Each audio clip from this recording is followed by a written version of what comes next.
Hey guys, let me do a brief review for you guys on the Walther PPS M2. I'm really excited about this gun. I really love this gun a lot, so I can talk about it for days. But this is my everyday carry gun. And if you're watching this video, if you're familiar with the single stack 9mm out there, you probably want this for concealed carry. I've taken some new shooters out, and some of them actually favor this gun over a double stack because the grip is thinner. So if you have smaller hands, that's something to consider. But I think most people out there are going to look at this gun as something for concealed carry. And I think it excels in that, partially because it is 1 inch thick. It's a thin gun.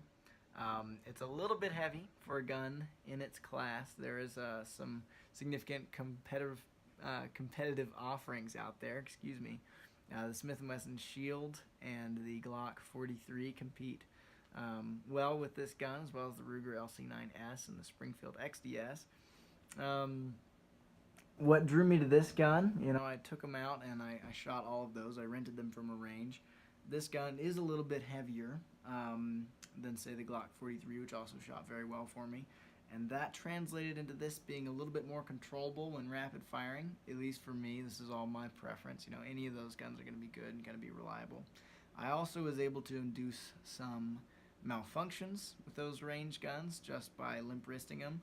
This gun has been 100% reliable in my hands and in the hands of about a half a dozen shooters that I've taken out over the last year, and over 1,000 rounds of ammunition fired through it of various quality levels, all brass cased. So I don't know about super cheap ammo, but I usually buy the cheapest 115 grain stuff, and I've put a decent amount of jacketed hollow points through this, and it's fed everything like a champ. Additionally, this gun, this is the LE law enforcement model. It comes with some night sights and 3 magazines. So the one you're looking at is a 7-round magazine that gives you a full grip on the gun. There's also a flush fitting magazine that's 6 rounds, and you can get your pinky, at least I can, kind of at a 45-degree angle there. This is surprisingly comfortable to shoot from. It's not bad, and it is significantly more concealable. And then I never carry it with this one, but I'll usually carry this as a spare mag. This is an 8-round extended magazine. You can probably see it is significantly longer than the other two. But for now, I'll just leave the 7-rounder in there. When I put it in new shooters' hands, I typically give them this magazine. Anywho, what can I tell you about this? So, yeah, it shot really great for me. The trigger is very consistent. It's not a very, very light trigger. I'd say it's about average, but it is very crisp. You've got a short take up, and then a wall, and then it breaks. Breaks very clean. The reset, you'll probably hear, is right there. A little click. It's pretty positive. Not an amazing trigger, not a competition trigger, but a very usable trigger, very consistent. This is a gun that is easy to shoot accurately, at least at self-defense distances. We're talking under 10 yards, probably 5 to 7 yards on, 5 to 8-inch target.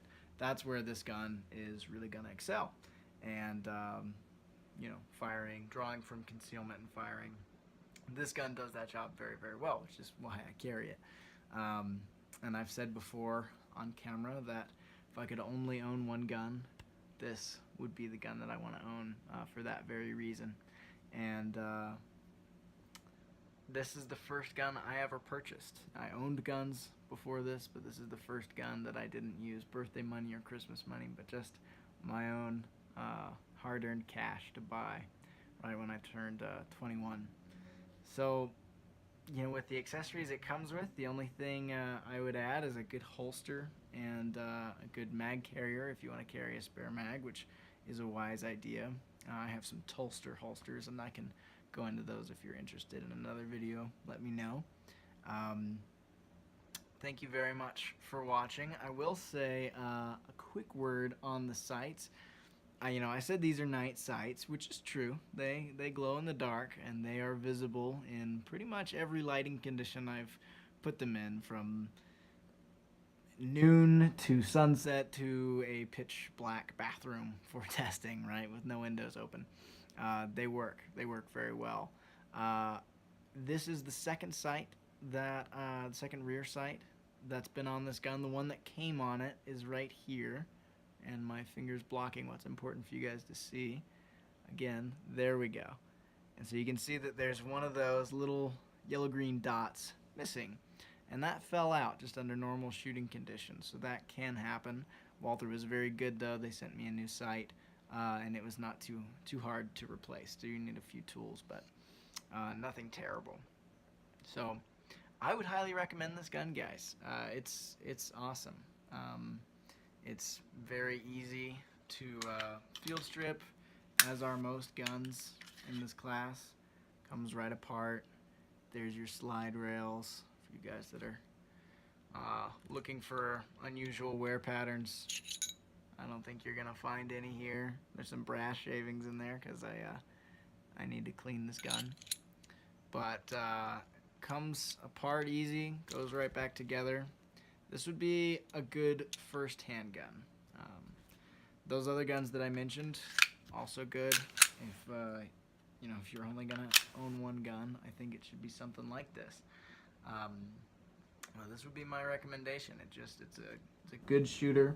The controls on it are very smooth. There's a lot of kicks magazines, like a bad habit. It's got a smooth slide release to it, a good trigger. I don't really have a whole lot bad to say about it, guys. So that is about it. You can pick these up for between $400 and $500 if they're new, and you can get them used for I've seen them as low as $275, but usually about $325 to $350, $375. Very reasonable prices. I wouldn't sell mine, but plenty of people sell guns for plenty of reasons. If you do buy it used, just be aware there was a recall on the drop safeties on some serial numbers. This one was not in that recall. So, but it is a safe gun. You have your standard paddle trigger. Won't go unless that central trigger within a trigger is depressed. And then a safety feature that I really like is this little indicator. When the trigger's being pulled, that little bar will protrude. So as you're reholstering, you leave your thumb there and you'll get a poke if the trigger catches on anything before you have an accidental discharge. So really well made gun. Seems to be very durable. It's accurate. It's fun to shoot, and it's pretty fun to carry. It's not too bad. So if you're in the market for a single stack 9mm, if you're in the market for a good carry gun, I would highly recommend the Walther PPS M2. Take a good look at it. I don't make a dime on any sales of these guns, but thank you very much, and have a good day. If you liked this video, hit that like button. And if you'd like to let me know what you carry, or if you have any questions, drop a comment and I will respond. Thank you again.